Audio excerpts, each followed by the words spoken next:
Good morning, dear students. How are you? I hope you all are good and fine at your places. I am Hemlata Vasist, your SST teacher. Today, in this video, we will discuss the Hitler rise to power because our chapter name is the Nazims and the rise of the Hitlers. So, next हमारा जो topic है इस chapter का वो है Hitler rise to power कि किस तरीके से सत्ता में जो हिटलर है वो आते हैं. This crisis in the economy, in the last video we will discuss about the crisis कि जर्मनी में बेटा बहुत बड़ा संकट आ जाता है, इकोनॉमिकल संकट आ जाता है. अब होता क्या है, this crisis in the economy polity and society form the background to Hitler's rise to power. अब यहाँ पर बेटा इतना ज़्यादा इकोनॉमिकल पॉलिटिकल जो सिचुएशन थी वो इतनी ख़राब हो जाती है, तो ऐसे में हिटलर को खुद की पावर को राइज करने का एक चांस मिल जाता है. Born in 1889 in Austria. अब यहाँ पर हिटलर के बारे में बताया गया है कि हिटलर एक्चुअल में था कौन. उसका जन्म हुआ था ऑस्ट्रिया में 1889 में. Hitler spent his youth in poverty. और बेटा उसकी जो यूथ थी उसकी जो एज थी उसने बहुत ही ज़्यादा पॉवर्टी में गुजारी थी, बहुत गरीबी थी. When the first world war broke out, जब पहला जो युद्ध था बेटा जब वो हुआ था तो ही एनरोल्ड फॉर द आर्मी. उसने आर्मी को ज्वाइन किया and acted as a messenger in the front, became a corporal and earn medals for bravery. और उसने बेटा क्या किया था, फर्स्ट जब वर्ल्ड वॉर हुआ था तो वहाँ पर वो इन्वॉल्व होता है, अपना जो नेम है वो डलवाता है उसमें और एक्टेड एज ए मैसेंजर, और एक मैसेंजर की तरह वो काम करता है बिल्कुल सामने से. और उसको उसकी बहादुरी के लिए काफ़ी ज़्यादा जो मेडल्स हैं वो भी दिए जाते हैं. The German defeat horrified him and the Vercelli treaty made him furious. अब क्या होता है बेटा, जो जर्मनी की जो प्रजा है वो काफ़ी ज़्यादा मतलब उसको हिला देती है, और वारसाई की जो ट्रीटी थी उसको काफ़ी ज़्यादा फ्यूरियस मतलब काफ़ी ज़्यादा गुस्सा कर देती है. In 1990 he joined a small group called the German worker party. और 1919 में एक छोटा सा जो ग्रुप था जर्मन वर्कर पार्टीज का उसको वो ग्रुप कर लेता ज्वाइन कर लेता है. He subsequently took over the organisation and renamed in the national socialist German workers party. और अब क्या होता है बेटा, यहाँ पर वो उसका नेम बदल देता है उस ऑर्गेनाइजेशन का और National socialist German workers Party जो है उसका नाम रख देता है. This party came to be known as the Nazi party. फिर आगे चल के बेटा इसी पार्टी को नाजी पार्टी के नाम से जाना जाता है. बहुत सारे पीपल इसमें ज्वाइन कर लेते हैं. अब आगे क्या होता है 1923, क्योंकि 1923 में वहाँ पर जो सिचुएशन थी जर्मनी की वो बहुत ही बदतर हो चुकी थी, तो Hitler plan to seize control of Bavaria, march to Berlin and capture power. अब ना 1923 में अब वो एक प्लानिंग करता है. हिटलर क्या प्लानिंग करता है कि वो बर्लिन पे मार्च करेगा, मतलब कि बर्लिन पे चढ़ेगा और बवेरिया एक प्लेस है उसको कब्जा कर लेगा, ठीक है, और अपनी जो पावर्स है उसको राइज करेगा. And the Nazis he failed, was arrested, tried for treason and later released. अब क्या होता है बेटा, अब क्या होता है यहाँ पर जो उसको क्या कर लेते हैं, अरेस्ट कर लेते हैं और उसको गिरफ्तार करके उस पर मुकदमा चलाया जाता है, लेकिन बाद में उसको रिलीज कर दिया जाता है, उसको छोड़ दिया जाता है. The Nazis could not effectively mobilise popular support till the early 1930. It was during the great depression that Nazism become a mass movement. अब क्या होता है बेटा 1930 के टाइम पीरियड में जो शुरुआती साल होते हैं उसमें जो नाजी जो पॉलिटिशियंस थे वो क्या करते हैं, काफ़ी ज़्यादा जो पॉपुलेशन थी उसको अपनी तरफ अट्रैक्ट करने में फेल हो जाते हैं. As we have seen after 1929 banks collapsed and business shut down, workers lost their jobs and the middle classes were threatened with destitutions. In such a situation, Nazi propaganda stirred hopes of a better future. अब हमें ये पता है कि 1929 तक जो Germany था उसके जो हालात थे भाई वो बहुत ही नाजुक हो चुके थे. बेरोजगारी थी, लोगों के पास ऑक्यूपेशन नहीं था, काम नहीं था, काम के अवसर नहीं थे. छोटे बिजनेसमैन जो थे उनके बिल्कुल काम धंधे जो थे वो बंद हो चुके थे. भूखमरी का जो डर था वो काफ़ी ज़्यादा वहाँ पे फैला हुआ था. अब जो नाजी थी वो क्या करती है, प्रोपगंडा करती है। प्रोपगंडा होता है बेटा मतलब किसी को झूठे वायदे करना, ठीक है, कि भाई हमारी जो सिचुएशन है, जो फ्यूचर है वो बिल्कुल ठीक हो जाएगा, ऐसे वहां पर अब वो सपने दिखाने लग जाती हैं, ठीक है। So now in 1928 the Nazi party got no more than 2.6% vote in the Reichstag. The German parliament by 1932 it had become the largest party with 37% votes.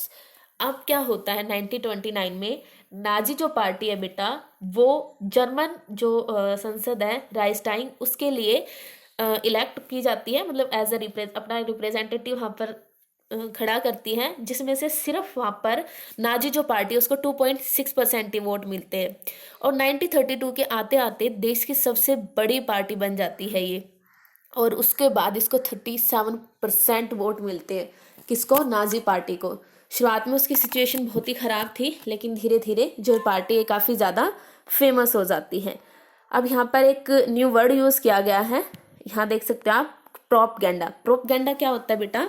Propaganda का मतलब होता है कि जहाँ पर जो पीपल्स होते हैं वो उससे काफ़ी ज़्यादा अफेक्ट, मतलब पीपल्स को अफेक्ट करने के लिए एक स्पेशल तरह का मोर्चा निकाला जाता है। ये लाइक पोस्टर्स के थ्रू, फिल्म्स के थ्रू, या फिर स्पीच के थ्रू, इन सब के थ्रू जो पीपल्स होते हैं उनको सेटिस्फाई करने के लिए, उनको संतुष्ट करने के लिए एक जो मोर्चा है वो निकाला जाता है। This is called the propaganda, ठीक है। उसके बाद देखो भाई क्या होता है, Hitler was a power speaker. Hitler वो क्या था बेटा? एक काफ़ी ज़्यादा शक्तिशाली स्पीकर था। His passion and his words moved people. उसके जो शब्द होते थे ना, जो वो बोलता था, उससे जो पीपल्स होते थे वो काफ़ी ज़्यादा मूव्ड हो जाते, दैट मीन्स कि उससे अट्रैक्टिव हो जाते थे। And he promise to build a strong nation, और उसने लोगों से प्रॉमिस किया था वो एक शक्तिशाली जो नेशन है, राष्ट्र, वो बनाएगा। Undo the injustice of the Versailles treaty and restore the dignity of the German people. और जो जर्मन पीपल्स की जो डिग्निटी है उसको वापस, मतलब प्रतिष्ठा जो है उसको वापस दिलाएगा। इस तरीके का वो जो पीपल्स है उनसे प्रॉमिस करता है। And he promise employment for those looking for work, और जो काम ढूंढ रहे हैं उनके लिए काम दिलवाएगा। And a secure future for youth, और आने वाली जनरेशन के लिए एक सिक्योर फ्यूचर प्रोवाइड करेगा। He promised to weed out all foreign influences and resist all foreign conspiracy against Germany. और क्या होता है? कन्फायरेसीज होता है बेटा साजिश, ठीक है। जो साजिश जो रची जा रही है उनके देश के लिए, उनको वो क्या करेगा? एक करारा जवाब देगा। तो इस तरीके के यहाँ पर लोगों से वादे करता है, ठीक है। And Hitler devised a new style of policies. He understood the significance of rituals and spectacles in mass mobilization. Nazis held massive rallies and public meetings to demonstrate the support for Hitler and instill a sense of unity among the people. अब क्या करता है बेटा? जो Hitler है उसने एक political जो साजिश है वो रचता है, और पीपल्स को गोलमन करने के लिए आडंबर या फिर जो शो ऑफ होता है वो काफ़ी ज़्यादा किया जाता है, उनको समझाता है। और हिटलर के जितने भी समर्थक होते हैं बेटा, वो ये शो करने की कोशिश करते हैं कि हम सभी अगर मिलके काम करेंगे, मतलब एक यूनिटी की बात यहाँ पर की जाती है, और काफ़ी बड़ी बड़ी जो रैलीज हैं, मीटिंग्स हैं, वो की जाती हैं। और फिर क्या होता है आगे? The red banners with the Swastika and Nazi salute and the ritualized rounds of appellees after the speeches were all part of this spectacles of powers. अब क्या होता है बेटा? यहाँ पर रेड कलर के जो झंडे हैं, नाथसी जो सैल्यूट है, भाषण है, उसके बाद लाइक ये सब यहाँ पे किया जाता है, और काफ़ी ज़्यादा यहाँ पर जो ब्लेसिंग्स होती हैं, लाइक जो उनके भाषण से जो पीपल है वो काफ़ी ज़्यादा अफेक्ट हो जाते हैं, ठीक है। अब आगे देखो क्या होता है, नाजी प्रोपगेंडा स्किलफुल प्रोजेक्ट। अब नाजी का जो प्रोपगेंडा था, प्रोपगेंडा ना होता है मतलब फेक जो न्यूज़ होती है, ठीक है, fake news, propaganda, this is the similar. उससे जो पीपल्स होते हैं वो काफ़ी ज़्यादा मतलब उनमें जोश आ जाता है। And it is an image that capture the imagination of A power whose sense of dignity and pride had been shattered and who were living in a time of a acute economic and political crisis. अब देखो ऐसे society में जहाँ पर जो situation है वो काफ़ी ज़्यादा ख़राब हो चुकी है, हर तरफ क्राइसिस संकट गहरा रहा है भाई। तो ऐसे में उनके जो वर्ड्स थे उनसे उनको एक होप मिल जाती है, जैसे कि भाई उनकी जो डिग्निटी है, जो उनका जो प्राउड जो फील था जो ख़त्म हो चुका था, वो ऐसा लग रहा था कि वो इस एक स्पीच से सब का सब दूर हो जाएगा। जो आर्थिक राजनीतिक संकट से जो गुजर रहे थे वो इस से ख़त्म हो जाएंगे। ठीक है, बट एक्चुअल में होता क्या है, the next topic of this, the destruction of democracy. Destruction of democracy मतलब डिस्ट्रक्शन होता है बेटा विध्वंस होना, ध्वंस हो जाना, खत्म हो जाना, डेमोक्रेसी खत्म हो जाती है। On 30 January 1933 president Hindenburg offered the chancellorship, the highest position in the cabinet of minister, to the Hitler. अब यहाँ पर बेटा जो प्रेसिडेंट थे, जो राष्ट्रपति थे हिंडबर्ग, वो उससे अफेक्टेड हो जाते हैं और उसको चांसलर बनने, चांसलर के जो लेवल है वो दिया जाता है। कैबिनेट में सबसे बड़ा पावर होती है चांसलर की, ये इसको मिलती है। By now the Nazis had manage to rally the conservatives to their case. अब क्या होता है बेटा, जो कंजर्वेटिव्स थे, जो रूढ़िवादी थे, वो भी हिटलर के साथ जुड़ चुके होते हैं और कैबिनेट की सबसे बड़ी शक्ति हिटलर को मिल जाती है। तो होता क्या है, हैविंग एक्वायर्ड पावर, इतनी ज़्यादा पावर मिलने के बाद Hitler set out the dismantle the structures of democratic rule. और लोकतांत्रिक जो रूल थे बेटा, हिटलर जैसे ही आता है तो लोकतांत्रिक जो शासन है उसको ख़त्म करने की बात करता है। Mysterious fire that broke out in the German parliament building in February facilitated his move. अब क्या होता है, जब फरवरी का टाइम पीरियड आता है तो उसमें जो संसद भवन था, वहाँ पर जो पार्लियामेंट्री हाउस था, वहाँ पर एक रैपिड फायर मतलब आग लग जाती है। And the fire decree of 28 February 1933 indefinitely suspended civic rights, the freedom of speech. और वहाँ पर जो राइट्स थे बेटा वो बंद कर दिए जाते। लाइक कौन कौन से, फ्रीडम ऑफ स्पीच, भाषण का आज़ादी, press, assembly, that had been guaranteed by the Weimar constitution. Weimar constitution में जो गारंटीज दी गई थी उन पीपल्स को, वो यहाँ पर सबकी सब बंद कर दी जाती है। Then he turn on his arch enemies and communities, most of whom were hurriedly packed off to the newly established concentration camps। अब क्या होता है बेटा, यहाँ पर उनको जो राइट्स थे वो बंद कर दिए जाते हैं, जो वाइमर कॉन्स्टिट्यूशन था उसमें दिए गए थे। अब इसके बाद जो हिटलर है उसके जितने भी एनिमीज थे, वाइमर जो एनिमीज थी, कट्टर जो शत्रु थे, कम्युनिस्ट थे, उनको अपना जो पॉइंट बनाता है। और मोस्टली जो कम्युनिस्ट थे वो रातों रात कंस्ट्रक्शन जो कैंप होते हैं वो बंद कर देते हैं और कम्युनिस्टों को बिल्कुल ख़त्म करने की, मतलब बर्बाद करने की यहाँ पर कोशिश की जाती है।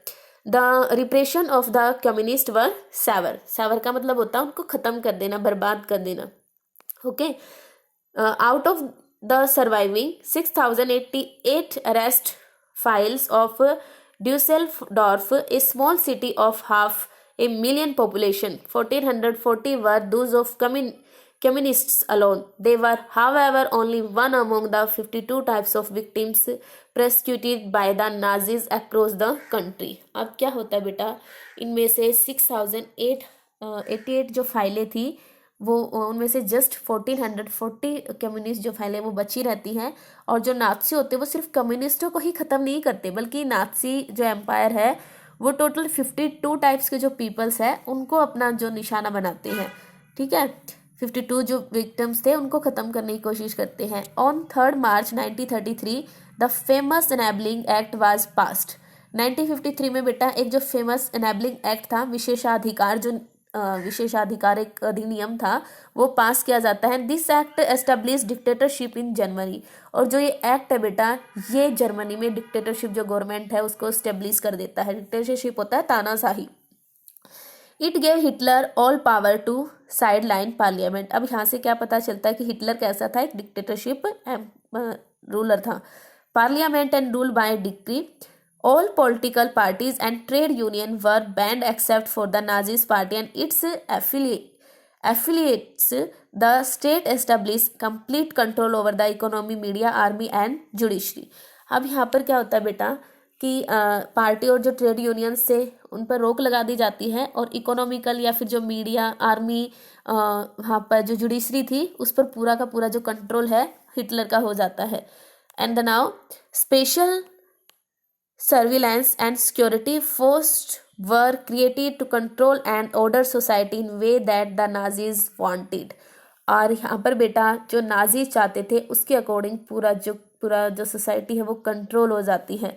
And apart from the already existing regular police in green uniform and the SA or stormtroopers, these include the Gestapo, secret state policy and SS, the protection squads, criminal policies and security service SD. अब क्या होता है बेटा, यहाँ पर जो green जो dress up थी वो पुलिस की बना दी जाती है.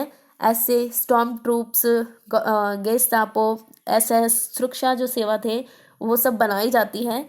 And it was the extra constitutional power to this newly organised forces. और इनको एक अलग ज़्यादा कॉन्स्टिट्यूशनल पावर दी जाती है, संवैधानिक शक्ति दी जाती है. That gave the Nazi state it reputation as the most dreaded criminal state. People could now be detained in Gestapo torture chambers, rounded up and sent to concentration camps, deported at will or arrested without any legal process.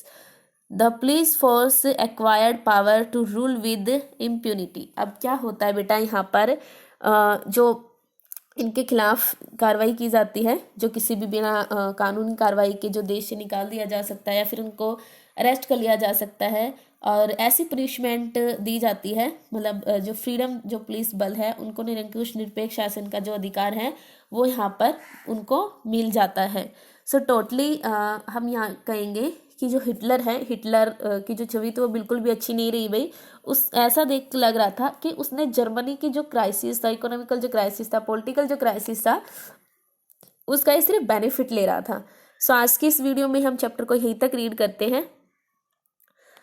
अगर आपको कोई भी doubt है then you also talk to me in the online class.